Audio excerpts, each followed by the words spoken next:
আসসালামু আলাইকুম। যারা চ্যানেলটি সাবস্ক্রাইব করেননি অবশ্যই চ্যানেলটি সাবস্ক্রাইব করবেন। আজকে আমরা বিভিন্ন মনীষীদের জন্ম এবং তার মৃত্যু সাল জানব। ঈশ্বরচন্দ্র বিদ্যাসাগর জন্ম সাল 1820 এবং তার উপাধি ছিল বিদ্যাসাগর এবং মৃত্যুবরণ করেন 1991 সালে ঈশ্বরচন্দ্র বিদ্যাসাগর। এরপরে যারা কবি ও সাহিত্যিক মীর মশাররফ হোসেন জন্ম 1847 সালে, ছদ্মনাম বা উপাধি গাজী মিয়া, মৃত্যু 1911 সাল। এই যে মীর মশাররফ হোসেন, তার ছদ্মনাম গাজী মিয়া নামে ছিলেন। তিনি বিশিষ্ট কথা সাহিত্যিক, কবি এবং কথা সাহিত্যিক ছিলেন। কবি এবং সাহিত্যিক শেখ আজিজুর রহমান জন্মগ্রহণ করে 1917 সালে। তার ছদ্মনাম বা ছদ্ম উপাধি ছিল শওকত ওসমান। মৃত্যুবরণ করেন 1998 সালে। কবি ও সাহিত্যিক সুনীল গঙ্গোপাধ্যায়, তিনি কবি এবং সাহিত্যিক, জন্মগ্রহণ করেন 1934 সালে। তার ছদ্মনাম বা উপাধি ছিল নীল লোহিত। মৃত্যুবরণ করেন 2012 সালে। তার মৃত্যুবরণ 2012।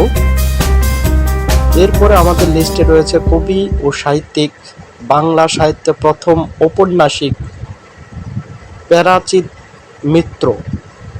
প্যারীচাঁদ মিত্র। তার জন্ম 1814 সালে। ছদ্মনাম ছিলেন টেকচাঁদ ঠাকুর। মৃত্যুবরণ করেন 1883 সালে। এরপরে রয়েছেন কবি ও সাহিত্যিক মধুসূদন দত্ত। জন্মগ্রহণ করেন 1824 সালে। তার ছদ্মনাম এবং উপাধি ছিল মাইকেল। তিনি মৃত্যুবরণ করেন 1873 সালে। এরপরে আমাদের যে নামটি আসছে কবি ও সাহিত্যিক, তিনি প্রাচীন পুঁথি সংগ্রহ ও সাহিত্যিক ঐতিহ্য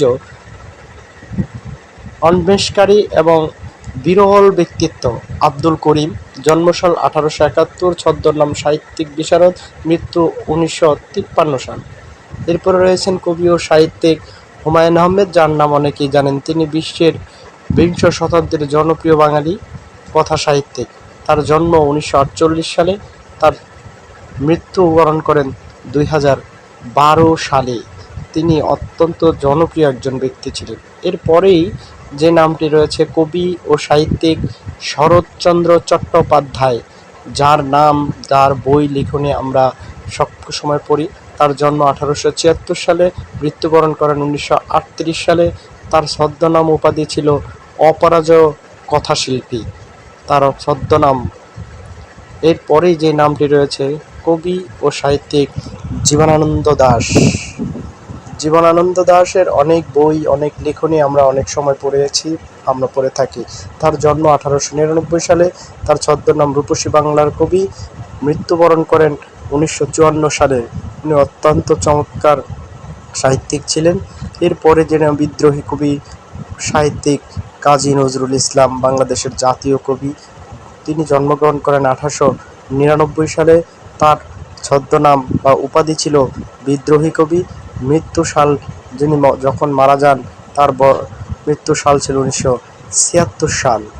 এরপরে যে কথা বলবো, যিনি বিশ্বকবি রবীন্দ্রনাথ ঠাকুর। তিনি জন্মগ্রহণ করেন 1861 সালে। তার উপাধি ছিল বিশ্বকবি নাইট এবং তিনি মৃত্যুবরণ করেন 1941 সালে। যদি শুনে ভালো লাগে অবশ্যই চ্যানেলটি সাবস্ক্রাইব করবেন। ধন্যবাদ সবাইকে।